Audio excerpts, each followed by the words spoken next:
皆さんこんにちは。和田チャンネルの和田です。いつもご視聴ありがとうございます。今回は南アルプスの渓流で野営釣りキャンプをしてきた様子をお届けします。このところ小型ばかりの釣果でしたので、サイズアップを期待して南アルプスまで足を伸ばしました。初めての場所なので期待と不安が入り混じっています。林道に入ったら熊出没注意の看板がありましたが、昨今熊のニュースが増えてますので注意したいと思います。リュックね、これちょっとこれは寝袋か。そう。ちょっとじゃあもう一回ちょっとこのそうっす。映ったかなこれ。これか。いいよ手離して。17キロ超えましたよ。ね。ありがとうございます。それとサンダルがあるんだ。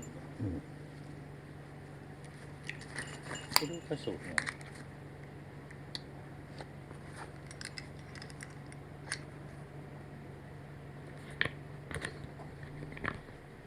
とない。2.7。20キロ。まだだって手下げがあるから俺。そう。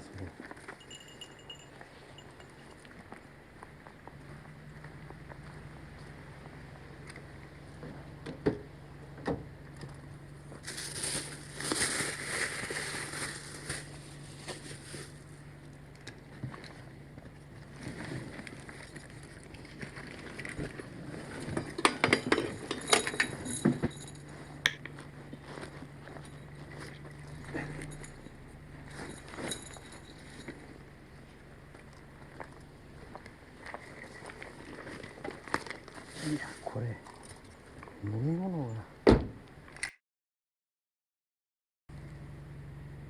物で5キロ。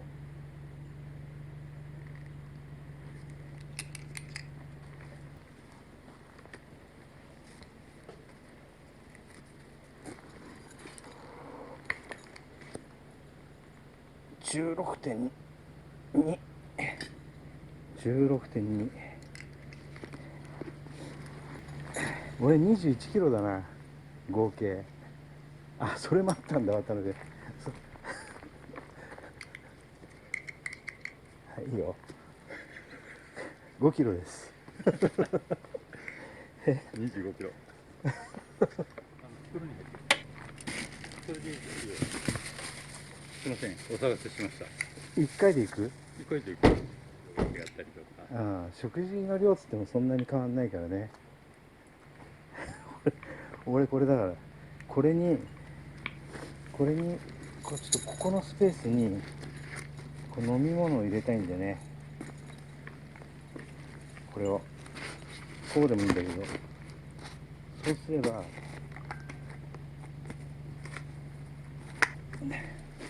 とりあえずこれは手で持たないで済んだけど、果たしてどういうことになるか。やっぱすげえな。でもこの腰ベルトが太いでしょこれ。これちょうどね。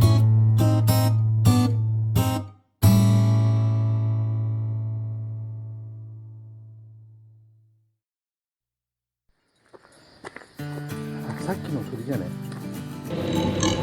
実は到着してからすぐに手ぶらで下見に行ってます。国土地理院地図と Google マップで事前に開けた場所の当たりをつけてあり、到着後野営が可能なロケーションか現場確認を行いました。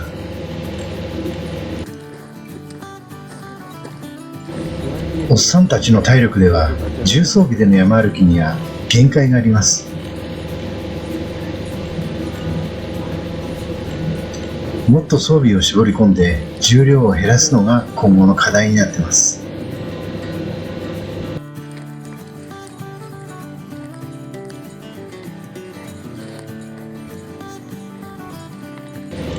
園庭の上は比較的開けた場所が多いですね。狙い通り平地でいい感じの開けた場所です。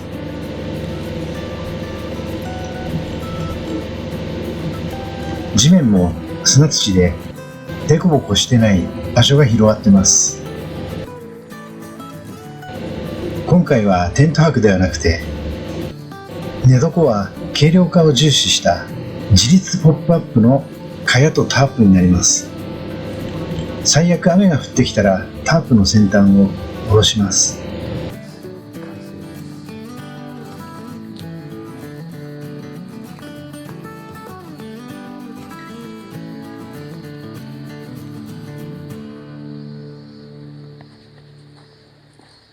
結構ね広いです。一人だったらこれって固定できないのかね。設営も撤収もハンモックより楽で早いです。最悪これ、ちょっと完成したら見に行きましょう。どうも、はい、お疲れです。今日頑張りましょう。お疲れです。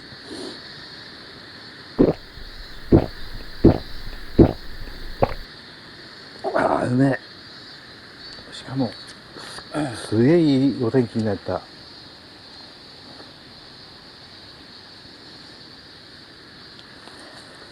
今ね、さっきそこに飲み物冷やしに行ってちょっと上の方見たんだけど、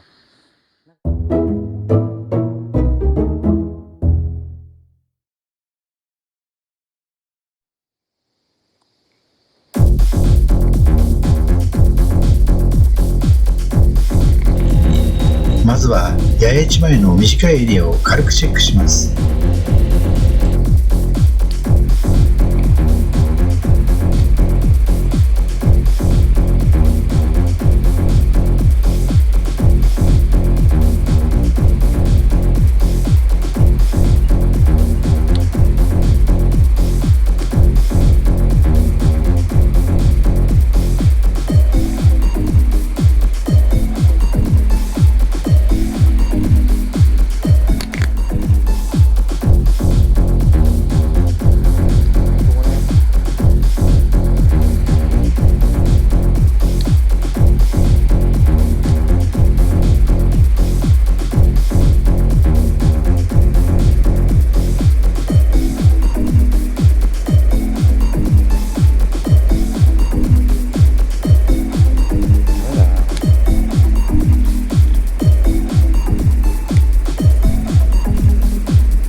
チャートリースのルアーに反応してたから赤に変えたら全然追っかけてこない。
園庭手前まで来たのでランチにします。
てない時に聞きます。